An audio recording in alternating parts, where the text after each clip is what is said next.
Welcome to the Shulamite Podcast, an extension of Shulamite Ministries and Shulamite.com, with weekly interviews and teaching with author and speaker Martha Kilpatrick and hosted by John Enslow. This weekly podcast is a way to stay connected to the ministry. So come experience anointed messages, not giving just another method, but a living impartation. I think what amazes me is that in this booklet, in Overcoming Self-Hatred, a booklet ostensibly about identifying hatred with ourselves, is just as much about our calling as believers universally, which is to love and to be vessels of God's love on this earth. And what struck me working on this booklet was that regardless of what issue is being addressed, you know, you talk about the 7 churches in Revelations. You talked about that earlier, Martha. And your audio teaching on that, The King is Coming, which is phenomenal. Absolutely phenomenal. But it's not what you expect. I think people hear Revelation and they go into interpretation and there's all sorts of commentary and what did this mean and is the Antichrist coming from Uzbekistan and blah, blah, blah.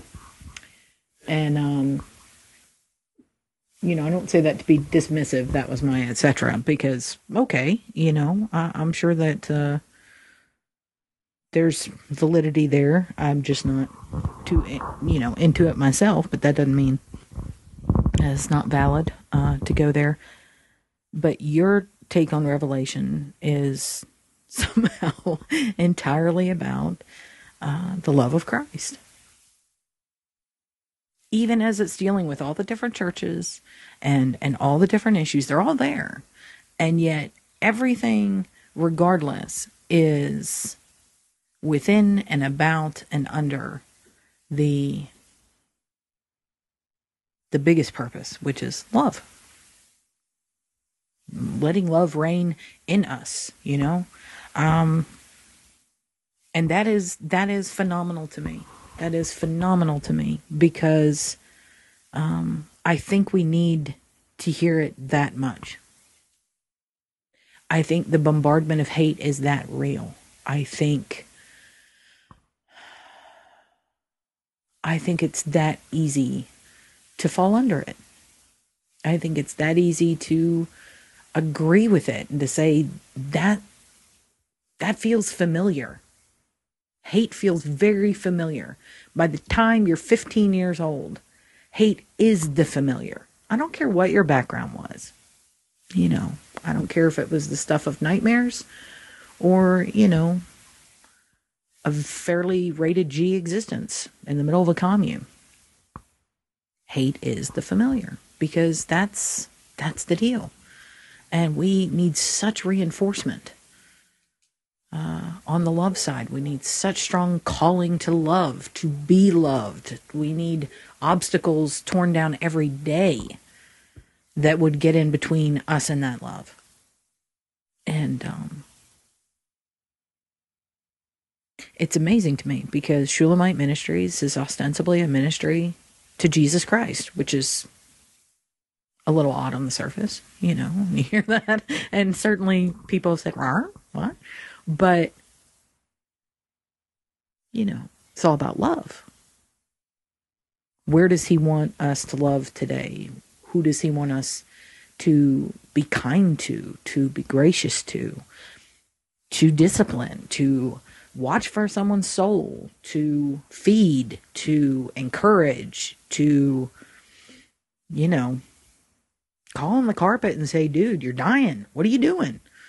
All of these things are love, you know? And that is what this ministry is. That is what these messages are. John and I, you know, yes, they're jewels, they're treasures. And, you know, I said earlier, we have the best problem you could ever have, the sheer bounty of what he's poured through you in this ministry. And now he's pouring through John, and John's testimony is it's unbelievable, and the feedback has been amazing. The where are you, God? And our yes, we are trying to remind people of the sheer quantity of living, life-giving, love-bringing messages there are. And that's what this ministry does, and it does beautifully. Yeah. And this is another one. Overcoming self-hatred. Well, this would not have occurred but for the vision of John, the work of Jennifer, and I have stood by and watched it evolve and come together and be and appear. And I walked in the Jennifer's office the other day where John and Jennifer were sitting and going over the material, and I had to walk away in tears. And they said, what's the matter? I said, I can hardly bear it that you are such servants and that you are doing this intense work of putting this together. I'm just overwhelmed. And I'm overwhelmed again now. So with the things that you both have said that should be in print.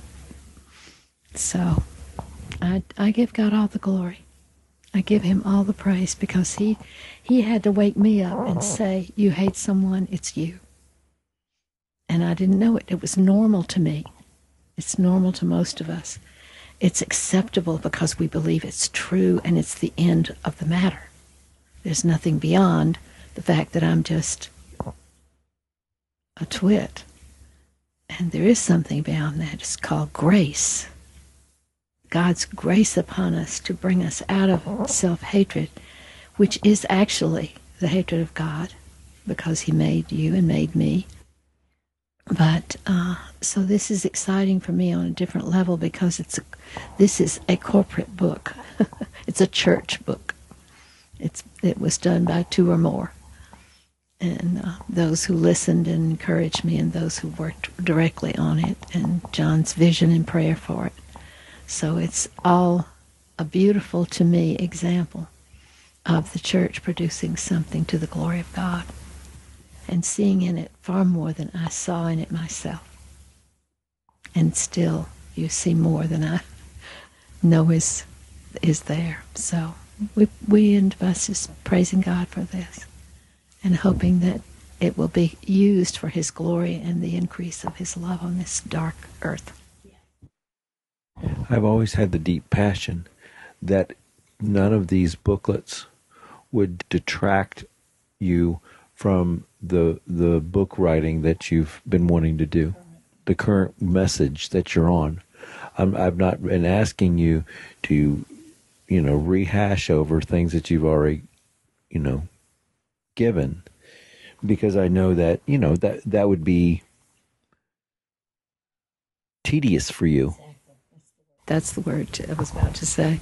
Yeah, I mean, and I've always seen that. I've been like, no, I'm not asking for you to go through it. And I would say, we bring these messages, and I'm saying, I just want you to release them just as they are. Now, what God has done with that is He's given Jennifer the heart to do it, and change the message and rebirth the message in the perfect way of the written form. I look at it as translating it. I agree with that. That's good. But what I never wanted was her to leave the message.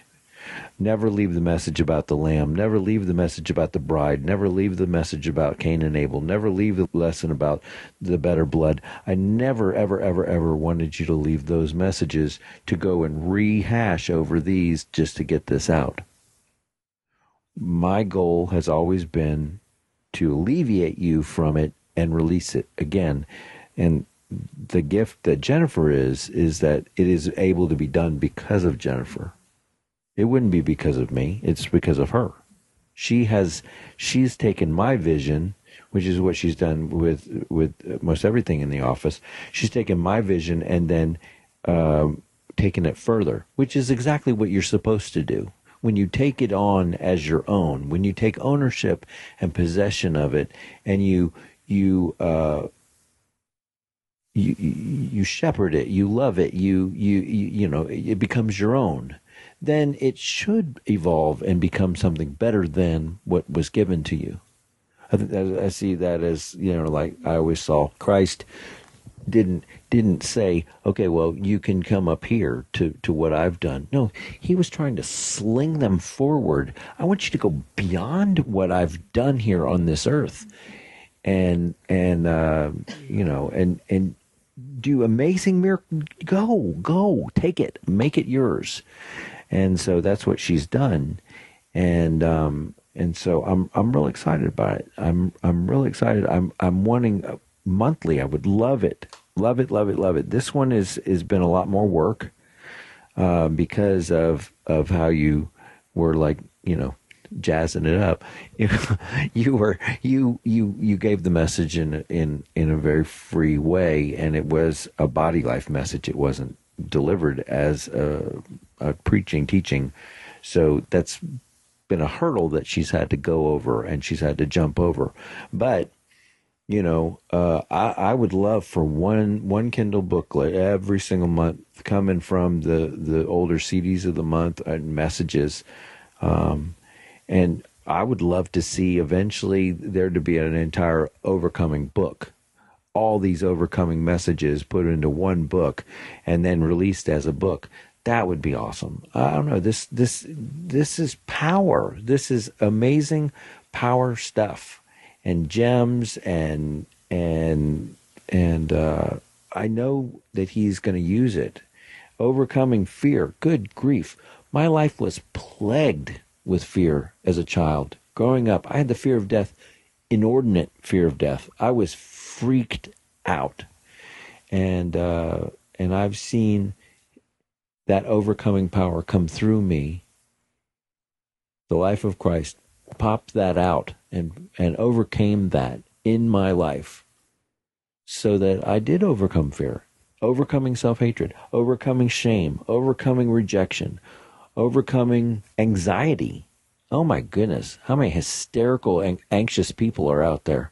This world, literally, you use that as a way to get things done. You use anxiety. You're willing to you know, wind yourself out so that you can accomplish what your goals are. It's like emotional meth. It's gross.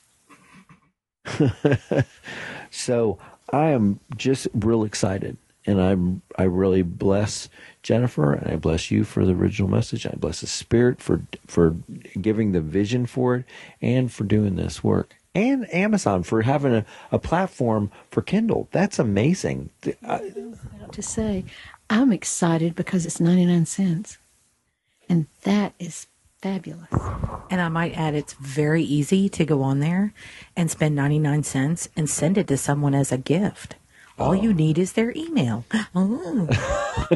I have several people right now. Oh, that's awesome. Yeah. And you could, you know, send it to your cousin, Fred, who's got a serious problem with self-hatred. So I love it. And I'm really, really, really grateful for what God's doing. And so thank you. Thank you for listening to this message, and thank you for buying these Kindle books and enjoying them and allowing the Spirit to use them in your life to launch you into an overcoming lifestyle. We hope you've enjoyed the Shulamite podcast. For all the latest from Shulamite Ministries, please visit us at Shulamite.com, where you'll find Martha's daily devotions, posts from GetAlongWithGod.com, and the online library of all of Martha's writings. At Shulamite.com, downloading the free Shulamite app is easy, and LivingChristianBooks.com is only a click away. Thank you for joining us on this journey to discover a God worth knowing.